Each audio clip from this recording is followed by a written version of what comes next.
Mesdames et messieurs, bonjour à tous et merci de nous rejoindre pour cette nouvelle convocation de la semaine du tribunal de l'actualité. Vous le savez, c'est un rendez-où où sont donc jugés les faits majeurs de l'actualité entre approbation et condamnation, confirmation, vérité et dénégation, parce que tout simplement nul n'a le droit de condamner qui que ce soit ou quoi que ce soit sans un jugement conséquent. Bienvenue à tous et à toutes. En cette journée, nous vous partageons cette pensée de Anne Bernard qui dit ceci: le courage est le réflexe de la défense des êtres normalement équilibrés. Un moyen de ne pas souffrir. La révolte ronge, l'acceptation mène tôt ou tard à l'apaisement. Bonne méditation donc en cette journée du 25 janvier 2021. Bienvenue au tribunal de l'actualité. Mon nom est Loukman Sanfo. Au siège ce matin, nous avons le juge de l'actualité, Geoffroy Var. Bonjour. Bonjour Président, bonjour auditeurs et téléspectateurs. Bonjour également à l'équipe de réalisation de cette émission, le tribunal de l'actualité, que vous écoutez de façon simultanée sur votre radio, Watt FM, également sur votre télé interactive True TV, à travers également les différentes plateformes, notre chaîne YouTube également. Vous pouvez nous suivre désormais en direct à partir des pages de Watt FM et celles de True TV. Bienvenue à tous et à toutes. Alors, comme vous le savez, le mardi 21 janvier 2020, les députés de l'Assemblée nationale du Burkina Faso avaient adopté à l'unanimité le projet de loi portant institution des volontaires pour la défense de la patrie, VDP, avec pour objectif donc de lutter de façon participative contre le terrorisme dans notre pays, le Burkina Faso. Et puisque nous sommes en janvier 2021, soit un an après donc l'acte officiel, quel bilan peut-on faire de la contribution citoyenne à l'élan de sécurité et de défense de notre patrie? On en parle ce matin avec un engagé sur ce terrain-là. Il est le coordinateur du mouvement de la résistance populaire. Ali Nana est avec nous ce matin. Il va donc faire son entrée dans ce studio tout à l'heure. Bienvenue à tous et à toutes. Voici ce qui est donc de cette émission du jour, le tribunal de l'actualité. Juste après la virgule, nous aurons la lecture du juge au siège ce matin sur l'actualité en guise d'avant-propos.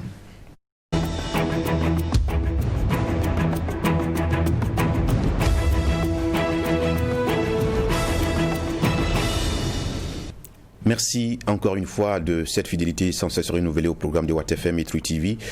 Pour la première partie de l'émission, les avant-propos, c'est le juge Vara qui a donc la charge de nous partager son regard en ce début de semaine sur l'actualité en guise d'avant-propos. Nous vous écoutons. Oui, merci Président. Puisque Bernard n'est pas là, je vais commencer par ses avant-propos habituels les lundis.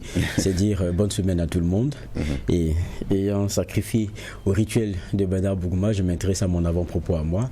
Cela concerne le secrétaire général de la Confédération générale du travail du Burkina Faso, c'est la CGTB. Donc le secrétaire général, c'est bien Bassolma Bazi, qui a démissionné de sa fonction, de la fonction publique, et c'est le 19 janvier dernier. Donc le week-end, on l'a tous appris à travers sa page Facebook.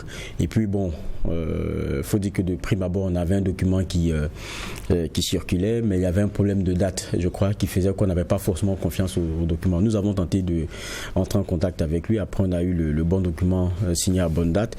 Donc l'affaire semblait donc faite.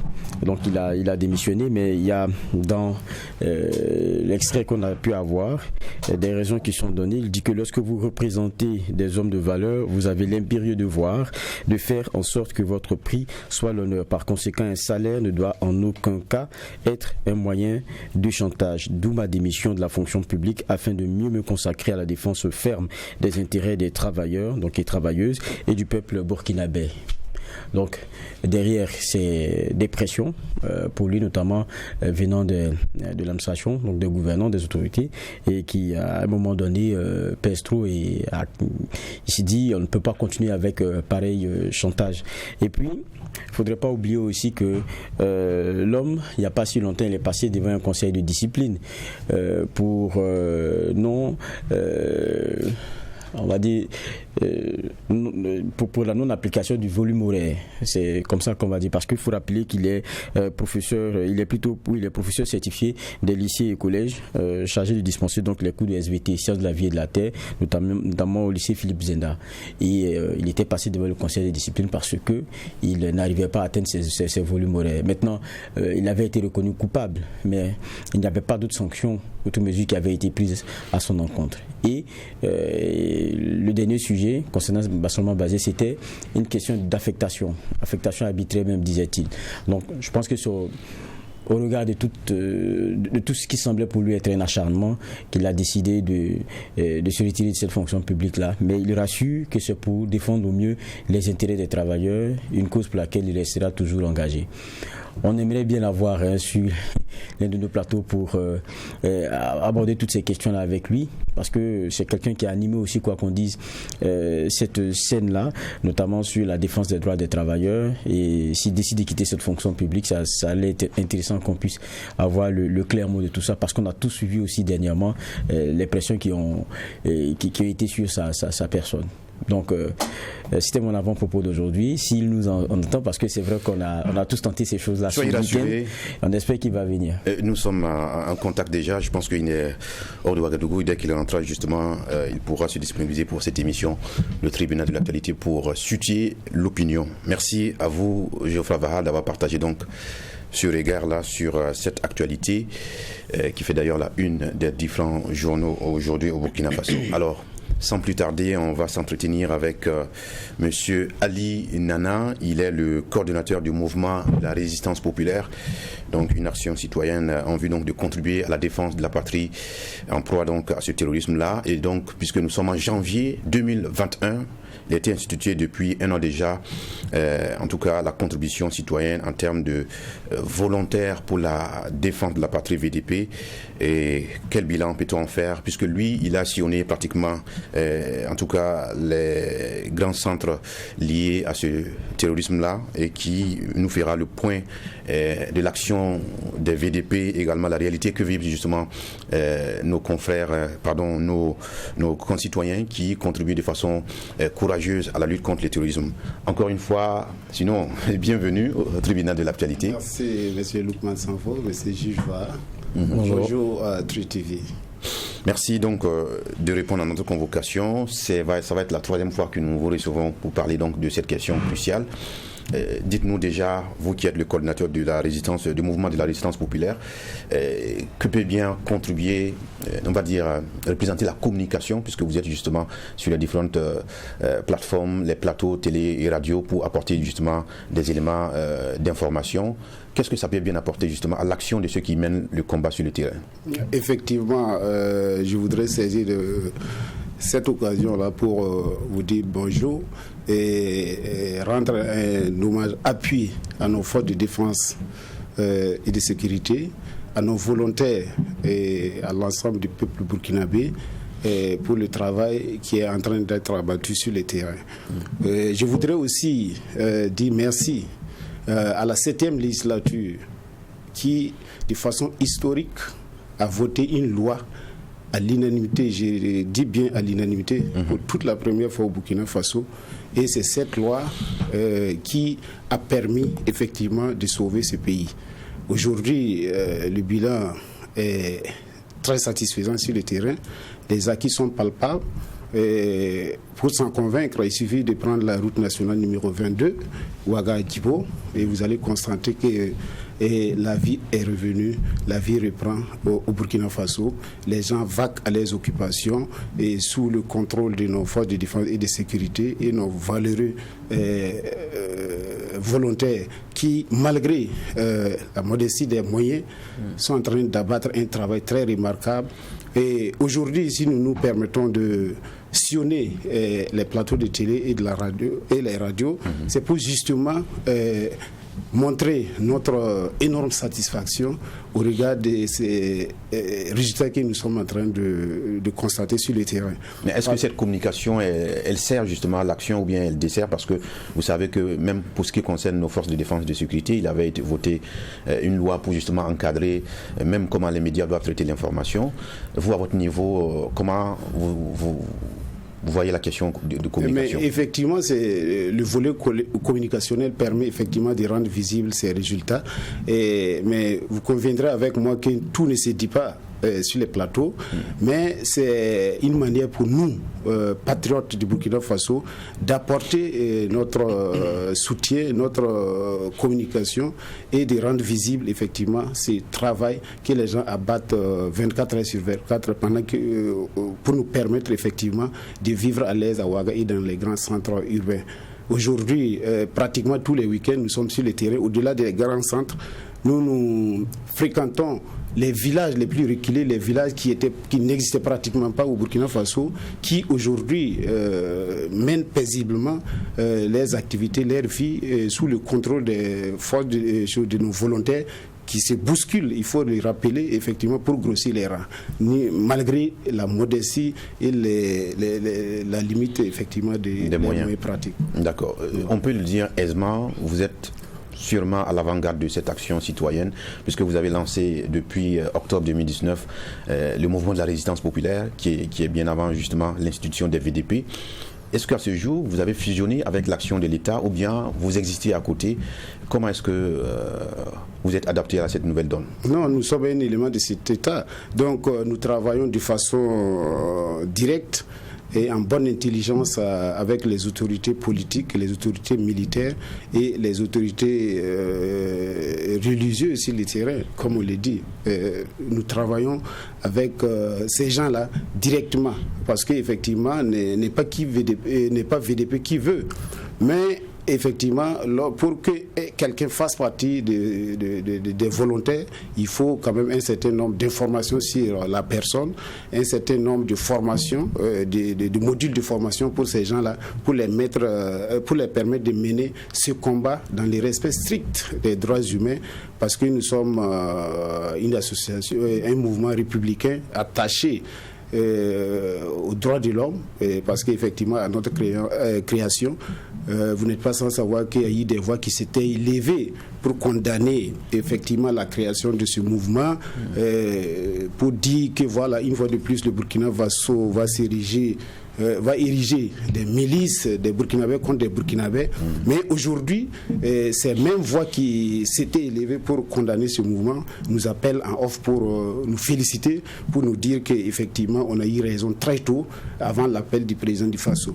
Donc si on comprend bien, le mouvement n'a pas disparu après l'institution des VDP, c'est ça? Mais aujourd'hui, nous existons dans les 45 provinces. Nous avons des coordinations qui travaillent dans les zones sous menace et dans les zones où, effectivement, parce que nous sommes un mouvement, comme vous le dites, qui mène une lutte de l'avant-garde, ça nous permet d'anticiper. Par exemple, si vous partez à Bobo-Dioulasso, dans le Oué, dans les Kénétougou, on a des mouvements, même bien que ces régions ne sont pas effectivement concernées directement, parce qu'effectivement ces régions ou ces localités sont moins attaquées que le centre-nord, le nord et l'est.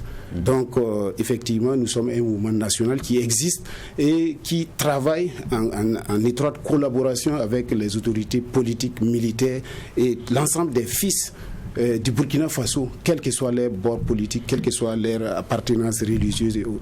D'accord, on l'aura compris, un mouvement né aux encablures donc, de la province du BAM qui s'est déployé dans les 45 provinces du Burkina Faso. Ça veut dire que l'action porte ses fruits. Je vous ferai vos questions d'entrée à cet entretien donc. Lorsque l'idée des VDP est arrivée, c'est vrai qu'avant même qu'on ne voit ce vote à l'unanimité à l'Assemblée nationale, c'était le 21, non? Le 21 janvier 2020. 21 janvier 2020, donc on a ce premier anniversaire il n'y a pas longtemps. Il y avait beaucoup de craintes. Il y avait des appels, c'est vrai, à ce qu'il y ait une participation encadrée des populations à la question sécuritaire, mais il y avait des craintes. Parce que le rôle du VDP d'abord, c'est de contribuer à la sécurité, aux besoins par les armes, pour ce qui est des biens et services et tout cela. Mais quand vous regardez, c'est le problème, y compris par les armes. Donc, certains se disaient, est-ce que vous serez formés? Est-ce que vous serez bien formés? Est-ce que ce n'est pas des gens qu'on va emmener à l'abattoir? Donc, je pense que là-dessus, le ministre de la Sécurité avait été, de la Défense avait été interpellé, et la sécurité avait été interpellée, et beaucoup disaient, mais comment, avec peu de temps, on peut avoir des gens qui soient vraiment à même de répondre, parce que vous donnez du renseignement, mais on peut vous retrouver sur le terrain. Aujourd'hui, rassurez-nous, est-ce que la formation, elle a été bien faite? Est-ce que ça vous rend vraiment apte à pouvoir répondre sur le terrain? Est-ce cela doit être encore amélioré? Merci, Juge Va. Effectivement, lors de l'adoption de cette loi, le 21 2020, le volet qui a fait polémique, c'est le volet formation. Le volet formation a fait polémique parce qu'effectivement, une partie de l'opinion nationale a vu que les 14 jours de formation contenus dans la loi paraissaient insuffisants. Et en ce moment, nous avons défendu notre position en disant qu'effectivement, là où nous sommes arrivés, là, le niveau de stabilité du Burkina Faso ne nous permettait pas d'octroyer 1 mois ou 2 mois de formation au regard de la pertinence, au regard des enjeux sécuritaires du moment. Donc, nous avons dit qu'il était question, effectivement, les 14 jours paraissent insuffisants, mais nous nous sommes dit, en collaboration avec les forces de défense et de sécurité, que cette formation est une formation initiale, qu'on appelle couramment formation de base.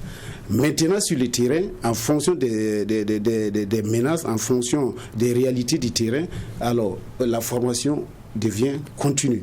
Si bien qu'il faut former ces volontaires-là en stratégie de guerre, en stratégie de renseignement, et ensuite comment il y a les droits de guerre. En période de guerre, il y a des éléments de droits humains qu'il faut tenir compte. Donc, sur ce plan-là, au-delà des formations, des 14 jours de formation, le travail s'est fait sur le terrain. Le travail de formation s'est fait en amont et en aval sur le terrain.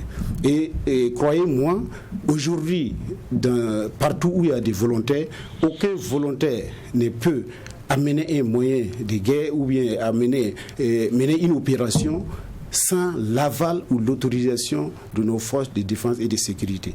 Il existe des centres d'entraînement, il existe des centres d'instruction et des centres même, parce qu'il faut assister ces gens-là moralement, psychologiquement. C'est vrai qu'on n'a pas des centres spécialisés pour la formation psychologique, mais je vous assure que cette formation-là, elle est largement suffisante pour permettre à nos hommes d'agir de façon responsable sur le terrain.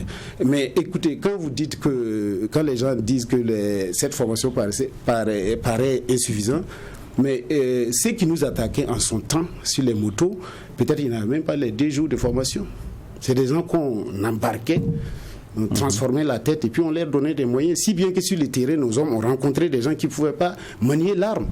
Ils sont là et comme les gens ne s'étaient pas organisés, au regard, quand ils viennent dans un village et les gens voient les armes déjà, ils commencent c'était la débandade. Donc on s'est dit que ça suffit maintenant. Nous allons préférer mourir dignement pour ce pays-là, parce qu'effectivement, ceux qui nous ont dévancés, ceux qui ont travaillé à maintenir ce pays dans ses limites territoriales aujourd'hui, n'ont pas eu peur de la mort. Pourquoi nous, fils de ce pays, nous allons assister de façon impuissante à la fuite de nos parents, parce qu'effectivement, en tant que Burkinabé, homme intègre, souvent il y a des morts qui valent mieux que la vie. Par exemple, aujourd'hui, un vieux de 80 ans qui se retrouve avec son petit-fils, avec sa belle-fille, en train de s'aligner pour s'alimenter, ou bien une famille de 20 personnes qui se retrouve dans 2 mètres carrés pour dormir, avec sans lieu de besoin et autres. Moi, je crois qu'aujourd'hui, on a eu raison d'organiser cette résistance à partir de Kongoussi.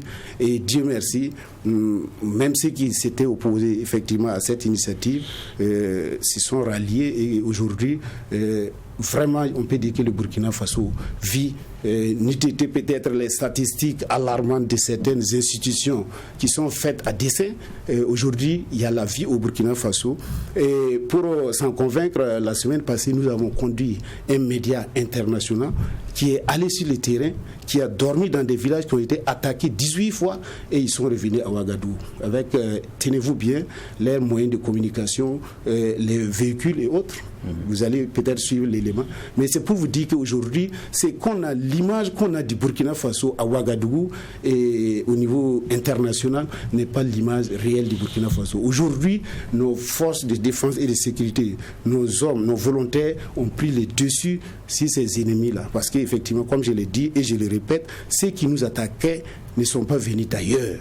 Ils sont venus du Burkina Faso. C'est nos amis, c'est nos voisins, c'est nos camarades, c'est nos tout. Donc aujourd'hui, Dieu merci, vous partez à Namsigui, les gens vaquent à leurs occupations, vous partez à Bourzanga, vous partez à Zintanga, vous partez à Titao, Mouindigi. Aujourd'hui, les VDP même chôment. Et ils prennent souvent l'initiative. Mais avant, c'est eux qui essayaient de contenir les ennemis. Mais aujourd'hui, c'est eux qui partent à l'assaut et à la recherche. Ils fouillent tous les recoins du Burkina Faso pour déloger de la défense, ils sont passés à l'attaque. Exactement. Si bien qu'aujourd'hui, même ceux qui nous attaquaient, ils ont cette ferme volonté de revenir dans la République. Malheureusement, c'est les mécanismes de retour de ces gens en perdition qui pose problème. D'où la nécessité d'appeler ces autorités-là, effectivement, à favoriser, à créer, avec la création du ministère de la Réconciliation, de créer un mécanisme pour permettre à ces gens qui s'étaient égarés de revenir de façon digne et que nous puissions les accepter dans la République. Oui, Nana, ce que vous dites est très intéressant parce qu'il n'y a même pas longtemps sur ce plateau, on recevait aussi un mouvement qui contribuait aussi dans les questions de réconciliation, qui nous donnait le même discours. Il y a beaucoup de Burkinabés qui sont passés de l'autre côté, on dira comme ça, peut-être pas ignorance, mais qui ont vraiment envie de revenir. Vous répétez ça ici, vous êtes sur le terrain, donc vous côtoyez plus ou moins ces messieurs-là, ça revient beaucoup. C'est des cas que vous avez qui sont nombreux. Très nombreux, très nombreux. Donnez-nous une anecdote. Je sais que vous n'allez pas donner le nom. Donnez-nous une anecdote. Mais nous recevons. Aujourd'hui, c'est le 24. Le 19, les volontaires ont mené une opération. Ils ont trouvé une famille en brousse vers l'est de la province du BAM, vers Tchelbo. Quand on les a surpris, ils disent qu'ils ne savent pas comment revenir. Sinon, aujourd'hui, ils s'étaient égarés, on les a flattés, on les a donné les moyens dès le début. Mais aujourd'hui, ils ne savent même pas pourquoi ils sont dans la situation.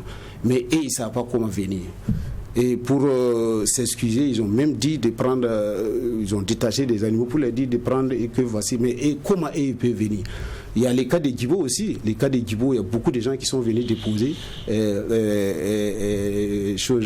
leurs armes et demander pardon. C'est réfugié, c'est les chefs pour demander à être intégrés. Et ils disent le langage est unique. Ils veulent revenir, on les avait flattés et ils veulent aujourd'hui revenir vivre avec les frères burkinabés parce qu'ils ne sont pas étrangers.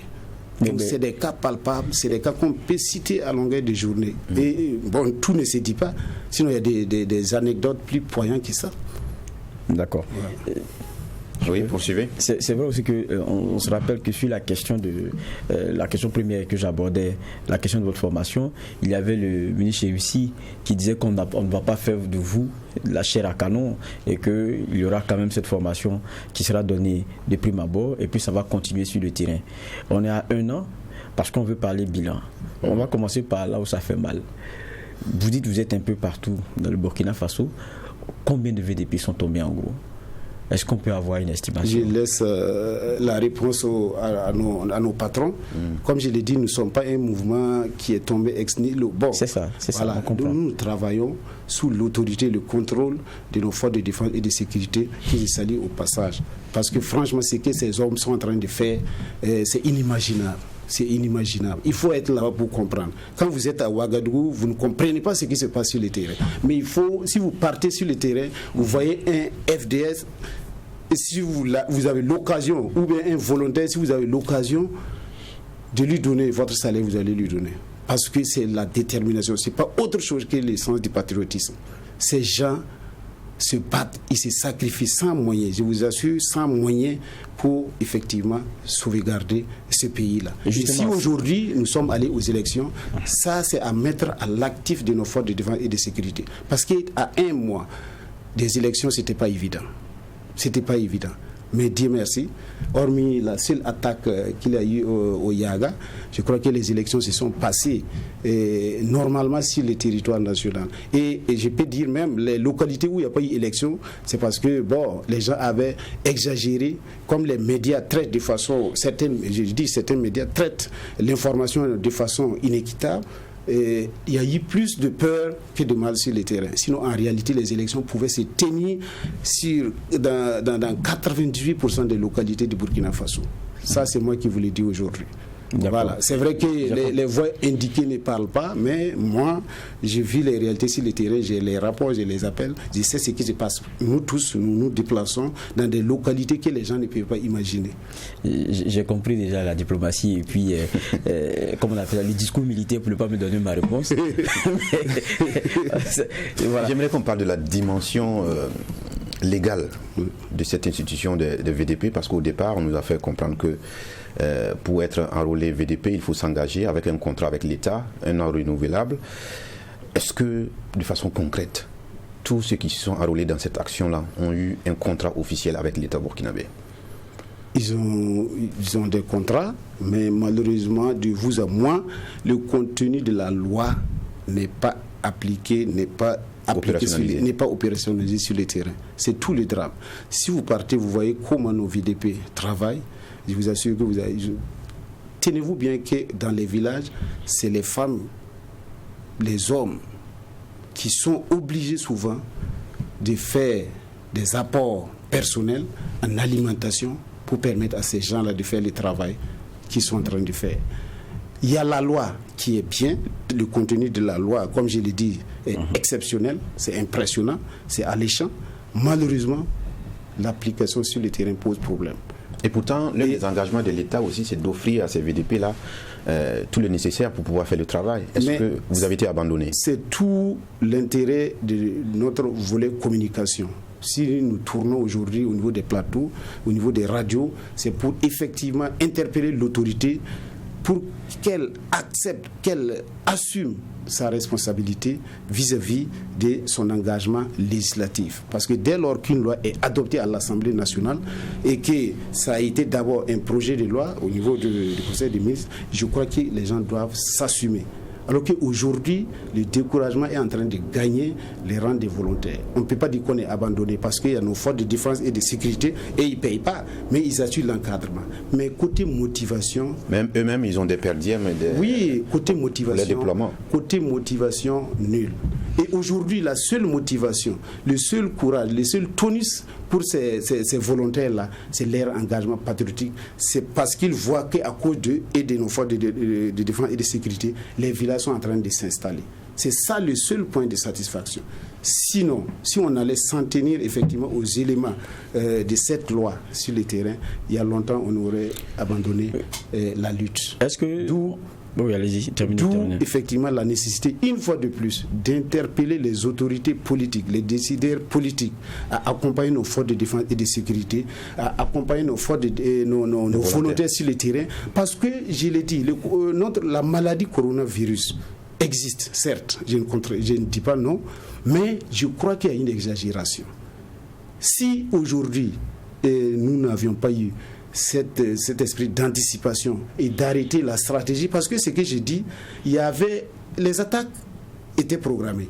C'est de dire, au moment où tout le monde attaquait, les djihadistes attaquaient le centre nord, ils attaquaient le BAM, ils attaquaient le Loroum. C'était quoi? L'objectif, c'était de prendre Ouagadougou en sandwich. Et Ouagadougou était à 100 km du bastion effectivement de ces terroristes. C'est ce que les gens n'ont pas remarqué. Si à un certain moment il y a eu une conjugaison des attaques, c'est par pure stratégie.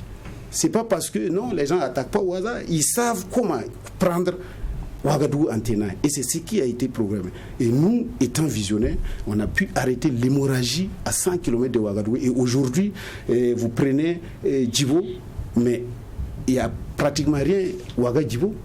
On a des témoignages, effectivement. Oui, à Mentao, il y a un détachement qui sommes à la limite parce qu'il n'y a plus rien. Les jours de marché de Djibo, les gens partent, ils ramènent le bétail.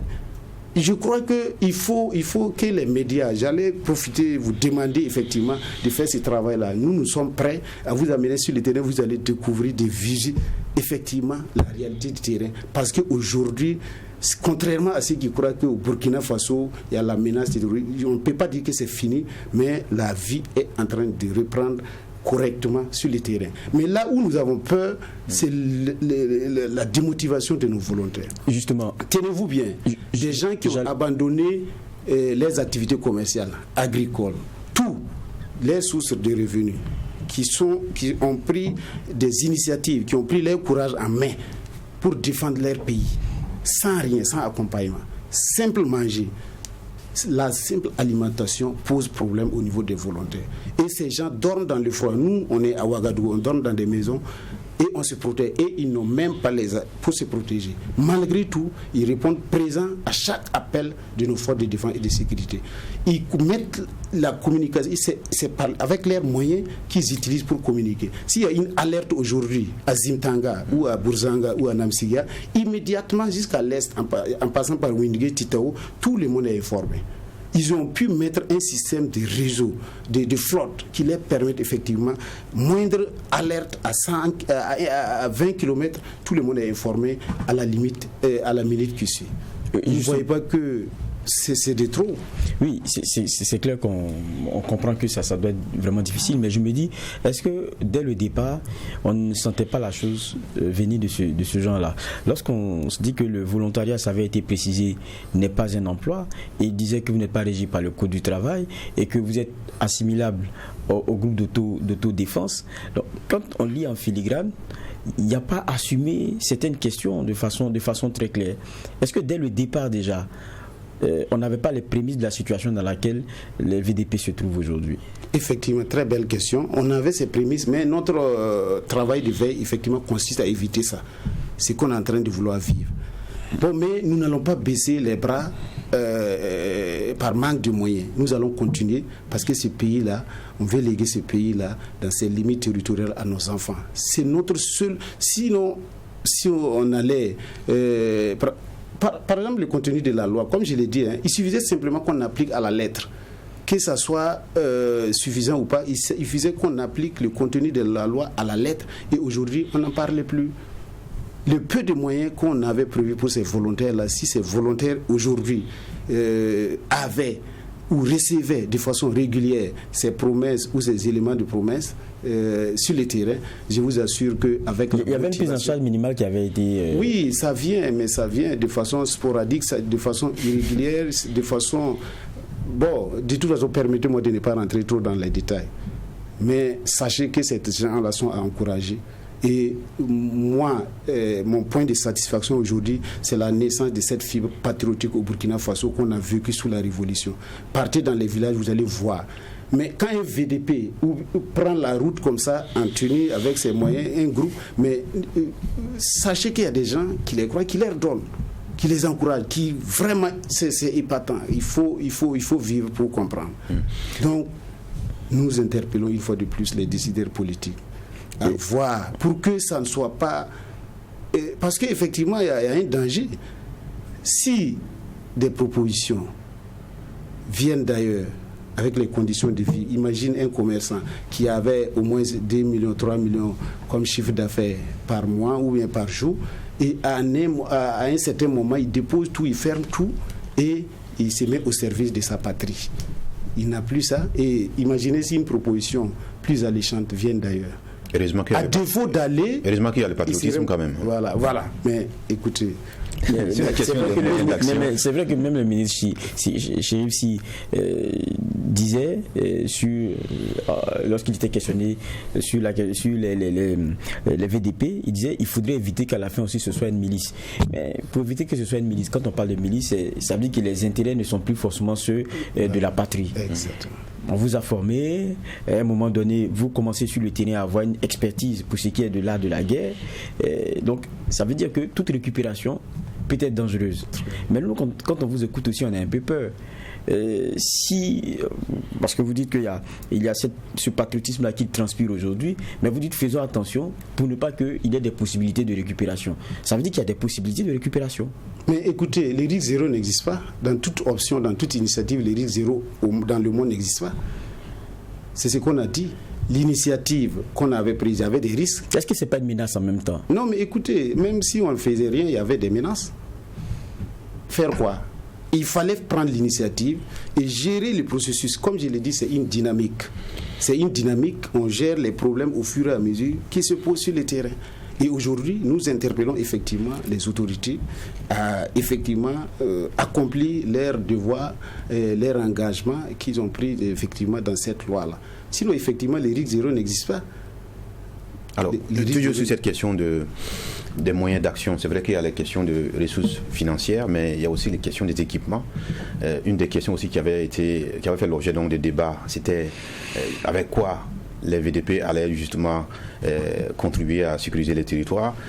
aujourd'hui, on voit qu'il y a souvent des attaques face to face avec certains groupes armés.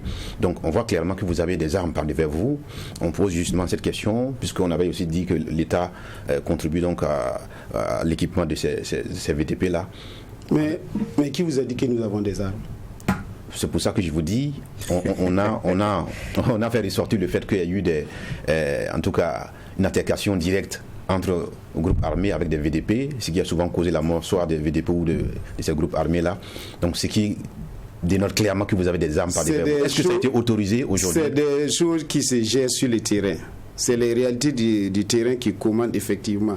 Et il appartient à nos autorités militaires, à la hiérarchie militaire de déterminer en fonction des enjeux, en fonction du degré de menace sur le terrain, et de donner le moyen approprié. Ma question est claire. Est-ce que vous utilisez des armes sur le terrain?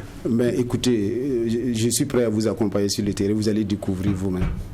Je ne peux pas sur un plateau dire... En attendant, vous pouvez nous dire quelque chose qu'on pourra vérifier sur le terrain. Non, mais à partir du moment où vous avez été formé à tenir l'arme, ça veut dire que c'est une option, c'est tout. Bon, mais il ne m'appartient pas de dire. De toute façon, lisez la loi.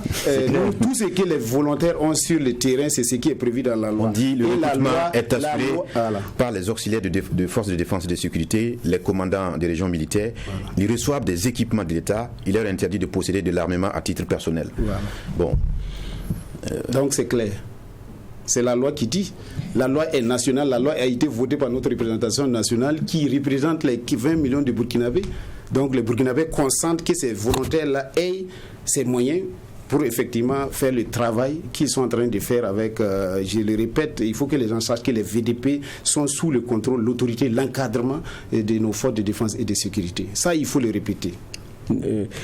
Parlons de la collaboration avec les forces de défense et de sécurité. Vous dites qu'il y a une parfaite symbiose, vous vous entendez très bien, mais on entend aussi très souvent de façon récurrente il y a des attaques, il y a même des populations qui disent on a appelé en vain, ils ne sont pas venus, alors que vous avez un rôle d'abord de renseignement et puis quelquefois vous vous trouvez en première ligne. Donc ça veut dire que vous êtes très souvent de la situation où vous attendez du renfort.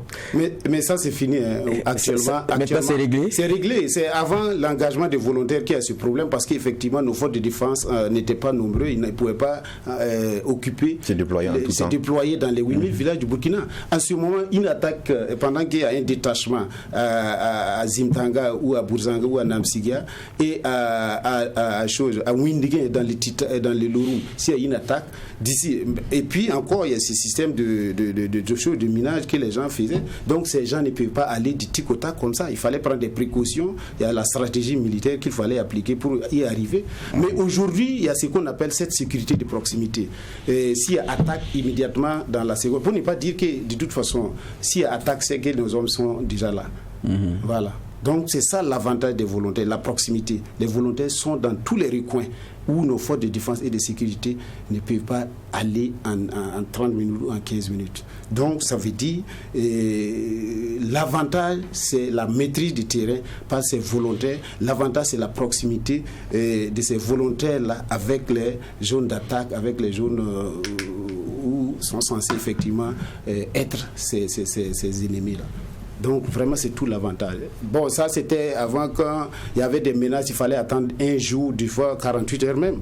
Si bien qu'il y a des villages où il y a eu des morts qui sont restés pendant un mois parce qu'effectivement les forces de défense, au regard de la praticabilité du terrain, ne pouvaient pas y accéder. Donc il fallait attendre que ces gens-là quittent les centres urbains, venir avec des moyens aériens pour permettre aux populations de prendre les corps et de les enterrer. Mais aujourd'hui ça c'est une vieille histoire. Ça fait près de quand on vous écoute, vous donnez l'impression que nous sommes dans une situation de post-conflit, c'est-à-dire que la situation s'est normalisée, les populations sont en train de se réinstaller dans les différents villages, alors que quand vous écoutez aussi les structures en charge donc de cette question de déplacés, on parle d'une évolution crescendo des nombres de déplacés, ça veut dire que les gens suivent encore les villages pour se retrouver dans des camps de réfugiés, si on les appelait ainsi, de déplacés. Est-ce que votre discours n'est pas contraire à la réalité des choses? Non, n'est pas contraire parce qu'on n'a pas les mêmes intérêts. Voilà, on n'a pas les mêmes intérêts. Nos intérêts, les intérêts de nos forces de défense et de sécurité. Donc c'est une posture communicationnelle juste pour rassurer la population. Vous conviendrez avec moi que c'est comme le sida et le coronavirus. Il y a des partenaires, il y a des gens qui ne veulent pas que la chose finisse. Parce qu'il y a des gros intérêts. Il y a des gros intérêts dans le terrorisme aujourd'hui, si bien que beaucoup de gens ne veulent pas que ça finisse. D'où effectivement cette communication d'une partie de l'opinion nationale et internationale. Voici pourquoi j'ai dit la meilleure manière d'avoir les informations du terrain, les informations actuelles, c'est de se déporter sur le terrain. Et aujourd'hui, comme le terrain est praticable, la menace n'est plus régulière comme auparavant, moi j'invite la classe politique, j'invite l'Assemblée nationale fait partie, j'invite la presse, surtout vous qui êtes là, qui abattez un travail parce que vous avez dit ça fait la 3e que vous me recevez, ça veut dire c'est votre contribution. Je vous invite une fois de plus, nous sommes disponibles, nos forces de défense et de sécurité sont disponibles, nos volontaires sont disponibles pour vous amener sur le terrain. Vous allez constater qu'effectivement ce que les gens sont en train de faire croire à l'opinion nationale et internationale n'est pas la réalité du terrain. Ça, nous pouvons vous donner cette information. Est-ce que vous pouvez nous énumérer quelques villages? Comme pour les déplacés, vous savez, pour les déplacés, j'aime à le dire, même si ça fait mal, aujourd'hui, vous partez à Barsalou, vous partez à Kaya, vous partez à Kongoussi, dans les camps de déplacés, il y a une forte partie des déplacés qui ne veulent plus repartir. Voilà, ça, il faut le dire.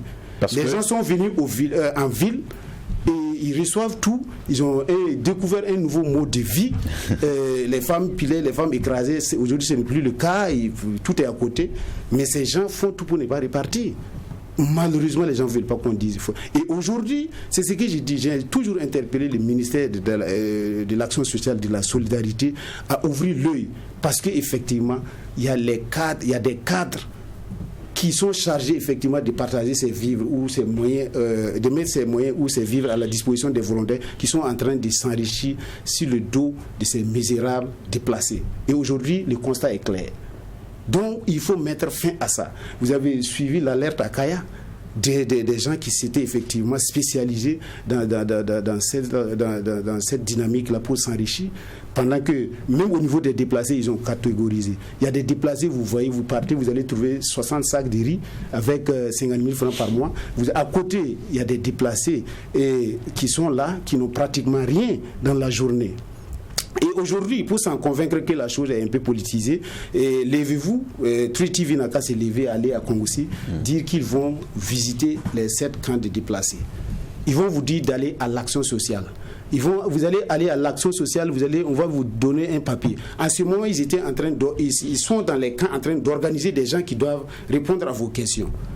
Peut-être même des gens qui ne sont pas des déplacés, qui vont répondre à vos questions pour dire que ça va, nous recevons, pendant que la masse misérable ou miséreuse est à côté, qui n'a pas accès effectivement à ces médias. Ça, nous vivons ça tous les jours. Nous amenons des journalistes, mais qui n'ont pas accès. Si bien qu'aujourd'hui, comme nous sommes des fils effectivement de ces localités, on est obligé de sauter ces autorités, on part de façon inopinée et on rencontre les volontaires, les déplacés dans les camps.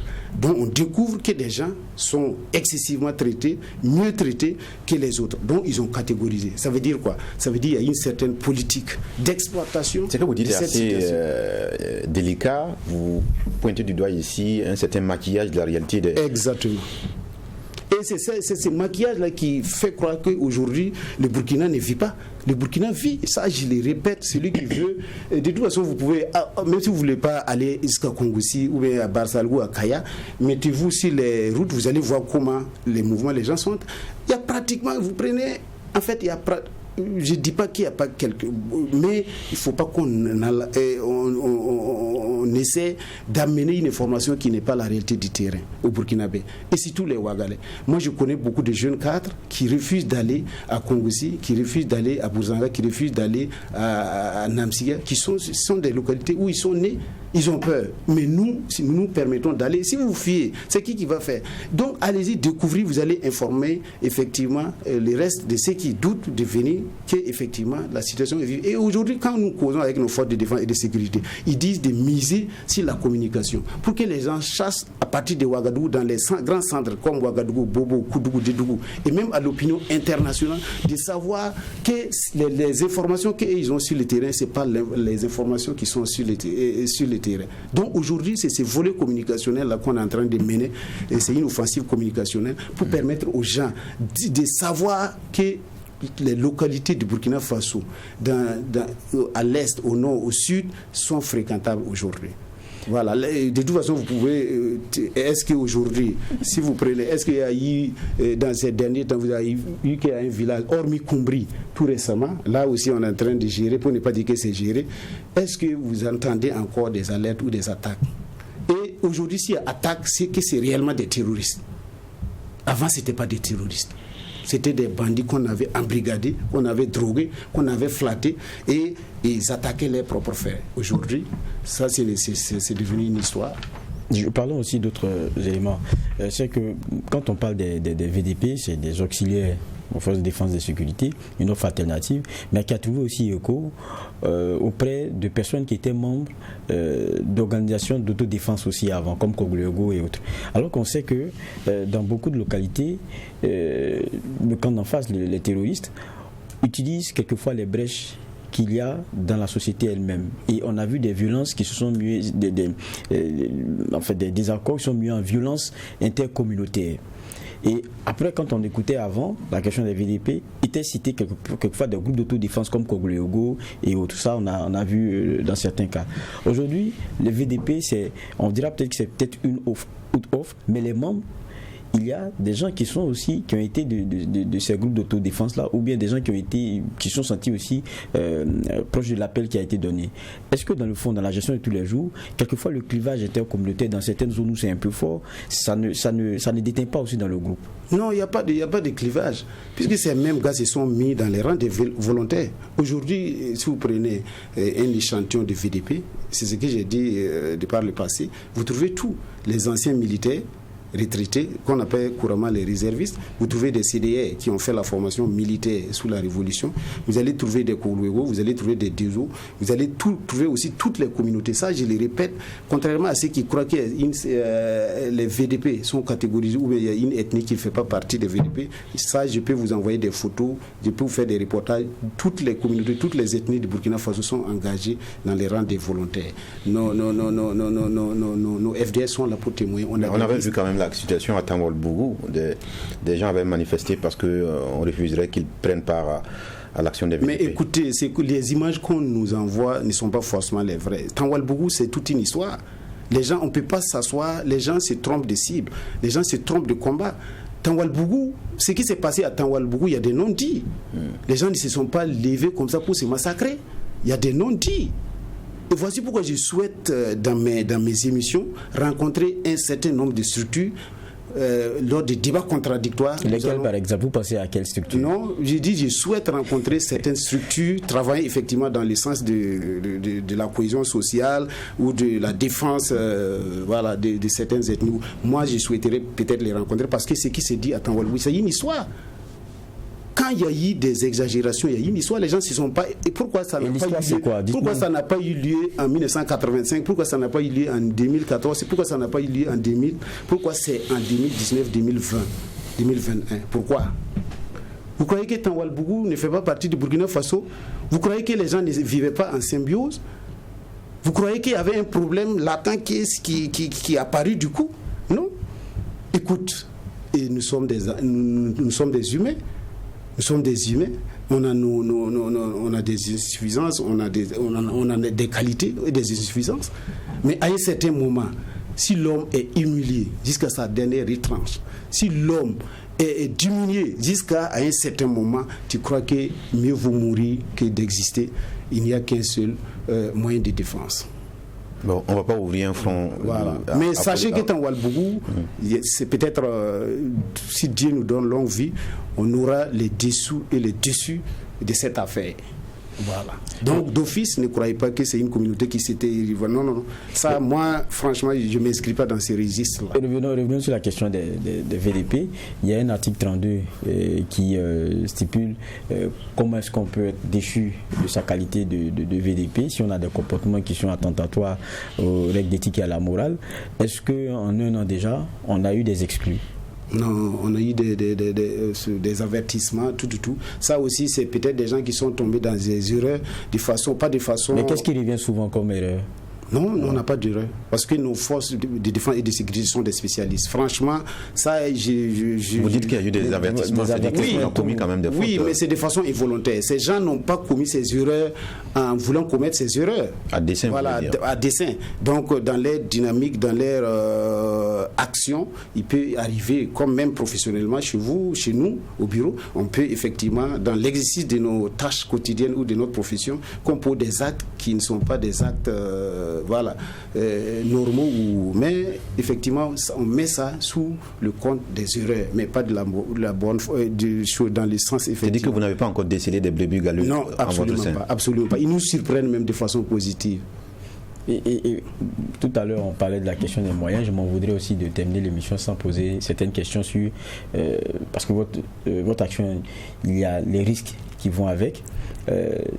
Lorsque quelqu'un prend une balle, ça veut dire qu'il est blessé ou bien qu'il décède. Les textes prévoient un certain nombre de mesures. Même si vous dites que pour ce qui est du terrain, bon, les moyens, c'est pas trop ce que vous vouliez, ça ne vient pas comme vous vouliez, mais est-ce que au moins, quand l'un de vous prend une balle, quand l'un de vous est blessé, ou bien quand il arrive des décès, selon ce qui était prévu dans les textes, au moins ça on l'a? Oui, ça on l'a, même si c'est pas de façon, comme je l'ai dit, c'est toujours insuffisant.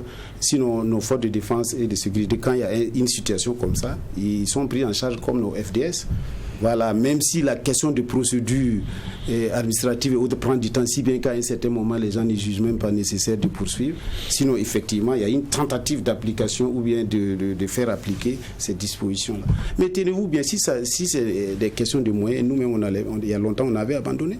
Tenez-vous bien qu'on souvent, on cherche à rencontrer pas les autorités militaires, ça je les félicite une fois de plus, ils sont à l'écoute, on s'écrit, on s'appelle. Mais nos autorités politiques, tenez-vous bien, quand on cherche à rencontrer le ministre de la Défense, le ministre de la Sécurité, est-ce que vous pouvez croire qu'on ne peut pas les avoir? C'est impensable, mais nous on ne peut pas dire ça. Mais je suis obligé de les dire souvent, parce qu'effectivement il faut que les gens jouent leur partition. C'est une loi qui est votée par la représentation nationale et elle est censée être appliquée à la lettre et dans toute sa rigueur. Malheureusement, les gens trouvent que c'est des gens qui n'ont rien à foutre, qui se sont engagés malgré les risques pour défendre ce pays. Et de toute façon, on est traité. Vous voyez, il y a une prolifération des associations, de quoi, parce que ça va maintenant. Au moment où nous créons le mouvement de la résistance populaire à Congo-Ci, les Burkinabés se posaient des questions. Là, ils sont des fous ou bien c'est quoi? Ils cherchaient à nous découvrir. Qu'est-ce qui les amène à prendre ces risques-là? Mais quand même, le minimum de reconnaissance, c'est que quand même, quand on demande à rencontrer le ministre de la Défense, le ministre de la Sécurité, qui soit quand même, on ne demande absolument rien. On ne demande absolument rien. Mais au moins, cette reconnaissance morale, ces encouragements, comme la hiérarchie militaire le fait aujourd'hui. Ça, je vous l'ai dit parce que je ne voulais pas, c'est la toute première fois que je l'ai dit, mais les autorités politiques, les décideurs, on peut convenir que même sur le plan médiatique, les médias peinent à avoir ces deux ministres-là pour se prononcer sur la question. Alors qu'aujourd'hui, un média international m'a dit que souvent, quand il donne l'information, ça permet même de lever certains équivoques, certains doutes sur des questions. Mais le fait de ne pas parler, de toute façon, les gens, nous sommes des spécialistes en interprétation ou en extrapolation. Donc, on ne prend que la mauvaise graine. D'où la nécessité, effectivement, pour ces autorités, notamment le ministère de la Défense, volet politique, le ministère de la Sécurité, et jusqu'à présent, bon, de toute façon, je m'arrête, je ne veux pas rentrer dans les détails, mais quand on vous écoute, il faut que les gens jouent leur partition. Nous sommes des enfants de ce pays et le pouvoir politique n'est pas définitif. Le pouvoir politique, c'est grâce à nous et c'est grâce à la population, aux patriotes burkinabés et à nos forces de défense et de sécurité qu'effectivement ces élections ont eu lieu. Et c'est ces élections qui ont permis à ces gens-là d'avoir ce qu'ils ont aujourd'hui. Il ne faut pas qu'ils oublient leur hier, comme les Mossi disent. D'accord. Voilà. On va demander à la régie de nous accorder 30 secondes quand même parce que le temps s'est épuisé, mais pour que je vous fasse un regard conclusif sur cette action des VDP et également le coup de gueule qu'ils partagent tout au long donc de cet entretien-là. Oh oui, mais c'est légitime parce que ce qu'ils prennent comme risque, il n'y a pas plus grand risque que ça. c'est-à-dire risquer sa vie. Et en plus, quand ça transpire l'amour de la patrie, je pense qu'on ne peut écouter et puis se poser des questions. Pourquoi est-ce que ils n'ont pas ce qu'ils veulent? Pas seulement ça, mais ce qui leur a été promis. Parce que c'est ça aussi le plus important. Que ça vienne au compte-gouttes, c'est difficile quand même à comprendre. Et je crois que hier, j'en parlais ici au JDS, après un offre avec un spécialiste des questions de terrorisme, qui disait comment aussi, à la vérité, leur action sur le terrain, dans certaines zones, quand vous partez, il n'y a pas de débat. Il y a vraiment en matière d'offre de sécurité et de quiétude, un changement qui est vraiment profond et qu'il faut remarquer. Et je dis, il y a toujours, dans toutes ces initiatives-là, leur part de dérive possible, mais jusqu'à présent, c'est maintenu. Et je pense que c'est maintenu parce qu'il y a ce patriotisme-là qui transpire. Et ça, il faut l'entretenir. Ça s'entretient en donnant le respect et le retour qu'il faut, avec la considération qu'il faut, notamment à l'engagement qui est donné. Je pense que les autorités qui nous écoutent, ça tombera dans des oreilles qui sont assez on va dire, inclines à vraiment donner une bonne réponse à cela, et c'est les féliciter et puis espérer que on reste dans cette ligne-là, parce qu'il y a beaucoup de dérives qui sont possibles. Et ça, il faut qu'on les évite. D'accord, merci à vous, Monsieur Ali Nana, coordinateur donc du mouvement de la résistance populaire. Merci d'être passé nous entretenir sur donc le déploiement des VDP sur le terrain de la résistance au Burkina Faso. Merci de nous avoir suivis. On dit merci également à l'équipe de réalisation. Prions pour que la paix nous fasse la guerre et que la guerre nous fasse la paix. Au revoir.